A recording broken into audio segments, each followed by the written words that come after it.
భక్తి ఎవరికైతే ఉన్నదో భగవంతుడి మీద, భగవంతుడు నమ్మున్నాడో వాడు ఎంత నిర్ధనుడైనప్పటికీ కూడా లోకంలో వాడే నిజమైన ధనవంతుడు అని చెప్తుంది భాగవతం.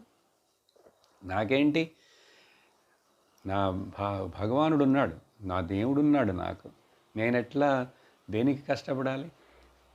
ఈ శరీరాన్ని ఎట్లా చూసుకోవాలో ఎట్లా ఉంచుకోవాలో ఆయన చూసుకుంటాడు. ఆయనది ఇది. దీన్ని బాగా శుభ్రంగా ఉంచుకోవాలో ఉంచుకుంటాడు.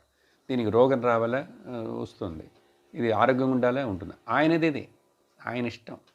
దీనికి తిండి పెట్టాలని దొరకాలని ఉందా, పెడతాడు. పుట్టబోయే పిల్లవాడికే అమ్మ యొక్క హృదయ పాలు పెట్టుంచాడే, ఇంకా పుట్టలే పిల్లవాడు. పుట్టబోయేవాడికే పాలు రెడీగా ఆహారం పెట్టి ఉంచితే పుట్టినవాడికి ఆహారం